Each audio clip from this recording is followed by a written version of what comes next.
তো আবার আসলাম আপনাদের মাঝে।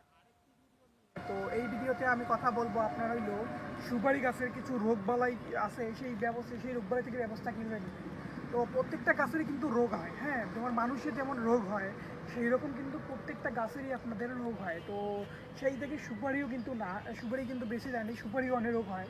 তো যেমন প্রত্যেকটা গাছ, যেমন যে কোনো গাছের যেমন মানুষের যেমন রোগ যদি ধরে তখন মানুষ ঠিকমতো সুস্থ হতে, মানে সঠিক সময় চিকিৎসা না নিলে যেমন তাদের কিন্তু অনেক বড় সেই সময় সেই রকম গাছকেও যে যেই সময় তাদের রোগ হয় সেই রোগের সঠিক সময় এবং সঠিক ব্যবস্থা না নিলে সেই গাছগুলো কিন্তু মারা যায়। যদি আপনাদের বাসায় সুপারি গাছ আছে বা আপনাদের সুপারি চাষ করেন, তাহলে যদি এই রোগ যে রোগবালাই হয় সেটা যদি সঠিক সময় সঠিক ব্যবস্থা না নেন, তাহলে কিন্তু আপনাদের এই গাছগুলো খুব তাড়াতাড়ি মারা যাবে এবং সেখান থেকে আপনারা আপনাদের পর্যাপ্ত পরিমাণ কোনো সার পাবেন না। এই জন্য আপনাদের এই রোগবালাই ব্যবস্থাপনা কী করতে হবে সেটা আমি বলতেছি।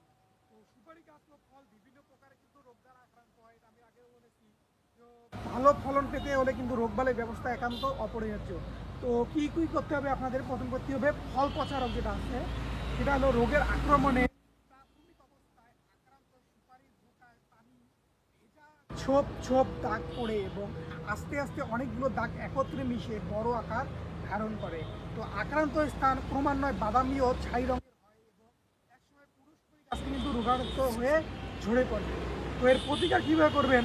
তো এর রোগ দমনের জন্য আপনার মৌসুমি বৃষ্টিপাতের শুরুতেই সুপারির ছড়া ও পাতায় 1% বর্ধ মিক্সার অথবা 1.5% হারে ম্যাক্সুপ্রাক্স নামক ছত্রাকনাশক রোগের তীব্রতা অনুযায়ী 15 থেকে 30 দিন পর পর 3 থেকে 4 বার গাছে কিন্তু স্প্রে করবে। তো আক্রান্ত সুপারি গাছ চারাসহ পুড়িয়ে ফেলতে হবে এবং পোড়ার পানি জমে থাকলে তা নিকাশের কিন্তু ব্যবস্থা করতে হবে। তো আরেকটা রোগ আছে আপনার হইলো, সেটা হইলো আপনার হইলো কুচি পচা রোগ, হ্যাঁ। তো এটি একটি কিন্তু ছত্রাকজনিত রোগ। তো এক্ষেত্রে ছত্রাক জীবাণু মোচার গোড়ার স্থলের নরম টিস্যু কিন্তু আক্রমণ করে এটা যখন হয়।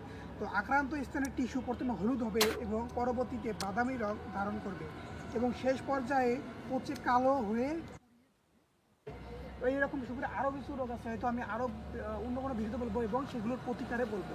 তো যেটা বললাম যে ফল পচা রোগ যখন ফল পড়বে তো ওইভাবে প্রতিকার নেবেন, যেটা আমি বললাম সেইভাবে যদি প্রতিকারের ব্যবস্থা করেন তাহলে আপনাদের সুপারি গাছটি খুব তাড়াতাড়ি রোগমুক্ত হবে এবং সেই গাছটি খুব তাড়াতাড়ি বলে উঠবে এবং সেখান থেকে খুব জলদি সুপারি হবে, যেটা আপনি চাচ্ছেন। তো অবশ্যই এগুলো পদ্ধতি অনুসরণ করে কাজ করবেন। তো তো আর যদি এই জন্য বলবেন যে যাদের আছে তাদের জন্য জানাই।